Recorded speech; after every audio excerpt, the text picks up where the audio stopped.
You support Hamas, do you not? Senator, oddly enough, I'm going to say thank you for that question because it demonstrates the purpose of our hearing today in a very effective way. Let's start first with a yes or no. Hamas is a foreign terrorist organization that I do not support, but you asking the executive director of the Arab American Institute that question very much puts the focus on the issue of hate in our country. Well, I got your answer, and I appreciate it. What is the you support Hezbollah too, don't you? Again, I find this line of questioning extraordinarily disappointing, Is that Senator. A no? That Yes? you have Arab American constituents that you represent in your great state. Yes, ma'am, I understand that, but my time's limited, and I apologize, but is that a yes or a no? Yes or no question to do I support Hezbollah? The answer is I don't support violence, whether it's Hezbollah, Hamas, or any other entity that invokes it. You can't so bring no, yourself sir. to say no, can you? No, I can say no. I can say yes. But what you I haven't. can say is You just your can't line make of yourself do questioning. it.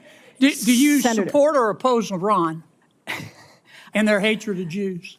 Again, I'm going to emphasize Iran, Hezbollah, Hamas, none of them is going to, this discussion. You can't bring yourself to say no, can Sir, you? I don't support. It's real simple. Excuse me, I'm going to, if I may, as a Muslim woman, sir, I'm going to tell you I do not support Iran. But what I will tell you is that this conversation. I'm running out of time. I'm sorry. You called our decision to cut funding. You called our decision to cut fund. Well, first, what's the United Nations Relief and Works Agency? It's UNRWA, which is the institution that exists to provide services and aid to the nearly 6 million Palestinian refugees. And you called our decision to cut funding for them, quote, an incredible moral failure, close quote. That is absolutely correct. But again, I would suggest that conversation is about foreign policy. We did that because 9 UNRWA staff members were fired for actually helping Hamas on October 7th. Isn't that the case? I don't believe that that's correct in terms of... Let me ask you one more time. You support Hamas, don't you? You support UNRWA and Hamas, don't you? Sir, please. I think it's exceptionally disappointing that you're looking at an Arab American witness before you and saying you support Hamas. You know what's disappointing to me? I do not support Hamas. Bring yourself I do to not say support Hamas. You don't support UNRWA. You don't support Hamas. You don't. I was very clear in my support for UNRWA. Hezbollah, and you don't support Iran. You should hide your head in a bag. Good morning, Chairman Durbin, Ranking Member Graham, and distinguished members of this committee. Thank you for convening this hearing today to address the crisis of hate crime in our country. I want to begin by offering my condolences and support to Wadia on the tragic loss of her son. I also want to acknowledge the members of the Tree of Life Synagogue in Pittsburgh who are also here and extend my condolences and the support to them as well. I'm truly sorry for your immeasurable loss, and the commitment that we make to continue to focus on hate is rooted in the need to address the crisis your families and pain have endured. Understanding the nature of hate crime data, I would suggest this room includes other victims of hate crimes, some who have reported it, others who have not, some where the assailant was charged with a hate crime, and others where they were not. In all cases, it was an assault or a murder, arson or vandalism, or a threat to commit such a crime, and the motivation for committing the crime was based on individual's action or perceived personal characteristics of the victim's identity.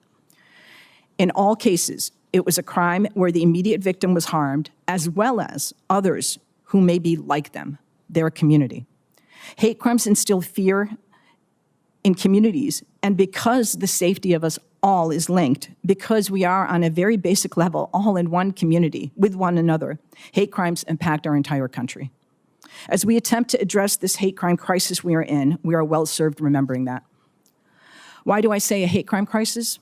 Because our government's official hate crime statistics provide the data confirming this crisis. From 2015 to 2022, we have seen a 99% increase in hate crime. 99% increase. From just under 6,000 reported hate crimes in 2015 to 11,643 in 2022. The FBI's 2023 data has not been released yet, but based on the state data, AI has polled in preparation for this hearing, it is likely we will see yet another consecutive year increase. Every single year since the 2016 presidential election, the trajectory has been a dangerous increase of hate crimes in our country. Anti-Black or African-American hate crimes continue to be a plurality of all hate crimes reported. There were 3,424 in 2022. Anti-Asian or Pacific Islander hate crime saw a major spike in hate, the most acute stages during the COVID-19 pandemic and its surrounding discourse by some elected officials. Anti-Muslim hate crimes were nearly 5% of all reported hate crimes during the 2016 presidential election and the discussions of a Muslim ban. The only year with a higher record was 2001 in the post-9/11 backlash. Anti-Hispanic and Latino hate crimes have shown a persistent increase with a record-breaking 738 hate crimes in 2022. The annual number of reported hate crimes targeting the Latino community has increased in the last 7 years on a manner that has outpaced the overall increase of all reported hate. And while we've seen an increase, all of this, while we've seen an increase in anti-immigrant rhetoric and xenophobia, particularly being experienced right now by the Haitian American community. LGBTQ and hate crime almost doubled from 2015 to 2022, with 1,925 on record in 2022. And while the annual number of hate crimes based on sexual orientation now represents a smaller share of all hate crimes reported each year, that is not the case with gender identity hate crimes, which have increased 4% overall reported in 2022. With regard to Arab Americans and Jewish Americans, we took a deep dive into the data after October 7th by examining available state-level data from 27 states and the District of Columbia. And with all the necessary caveats about state-level versus federal data, here too the data confirms what we know. Anti-Arab has increased from 104 in 2022 to 180 in 2023. Anti-Jewish from 1,311 to 2,073. Further, isolating our October-December for the 21 states in D.C. where we could do that, it shows about half of all of the incidents reported in 2023 occurred in the last 3 months, October, November, and December. That's a 54% increase for Arab Americans. 54 and 49 for Jewish Americans. Wadia al-Fayoumi's murder in his home in Illinois, the attempted murder of Hisham Awartni, Kenan Abdulhamid, and Tahsin al-Hamid, in Vermont, while 3 college students were out for a walk, wearing their keffiyehs and speaking occasionally in Arabic, is another example. As is the unnamed 25-year-old Brooklyn man attacked with a baseball bat after being defamed. The backlash effect is real for both communities, and the historic levels of hate crimes we're experiencing harm individuals, communities, and our country. We can and must respond more effectively. Thank you again for the opportunity to testify before you today, and I look forward to your questions. Senator Kennedy. Thank you, Mr. Chairman. Rabbi, do you believe there are a substantial number of people at Harvard University who believe in diversity, equity, inclusion, and the right to harass Jews? I do. That's a yes? Yes. And do you believe those people have acted on their self-anointed right to harass Jews? Yes. And has the administration at Harvard University allowed that to happen? Yes. Is that true at University of California at Berkeley? Yes. How about UCLA? Yes. How about NYU? Yes. A lot of other universities too. Isn't that the case? That is correct. Now, Title VI says that if you receive federal money, you can't harass Jews. Isn't that true? That is correct. Has the Biden-Harris administration taken away the money of Harvard? No. How about Berkeley? Nope. How about UCLA? No, sir. How about NYU? No. They've just talked, haven't they? That is correct. Okay.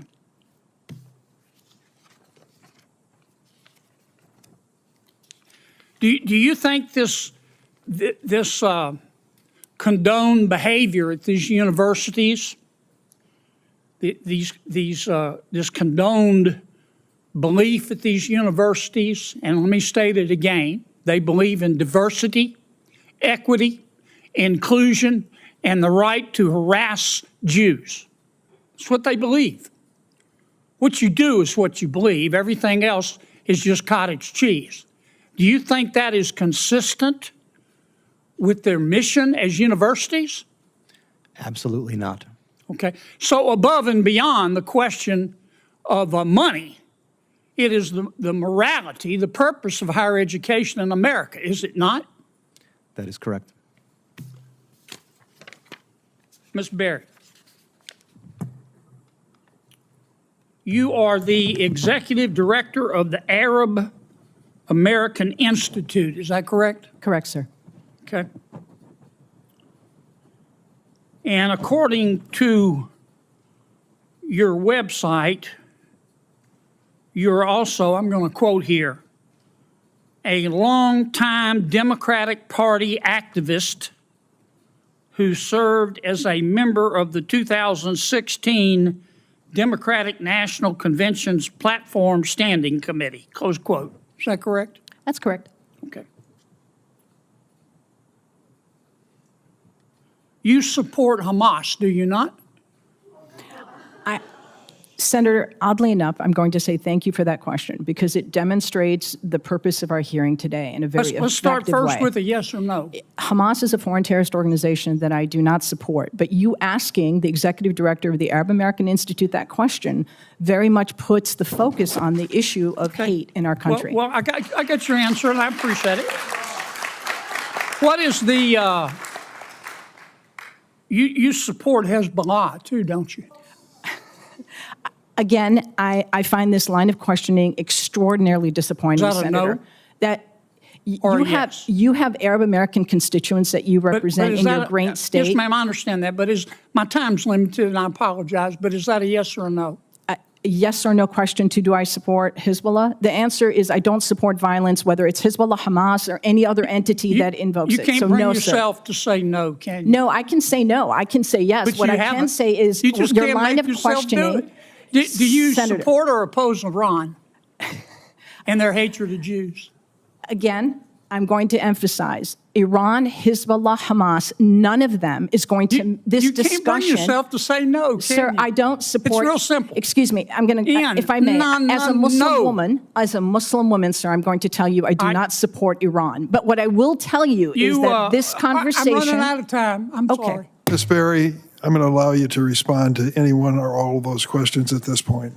Senator Durbin, thank you very much for holding this hearing and for elevating the issue of hate crime. It's regrettable that as I sit here, have experienced the very issue that we're attempting to deal with today. The introduction of foreign policy is not how we keep Arab Americans or Jewish Americans or Muslim Americans or Black people or Asian Americans, anybody safe. This has been regrettably a real disappointment, but very much an indication of the danger to our democratic institutions that we're in now. And I deeply regret that, and I do hope that my testimony today has been helpful to understanding the need to respond to hate.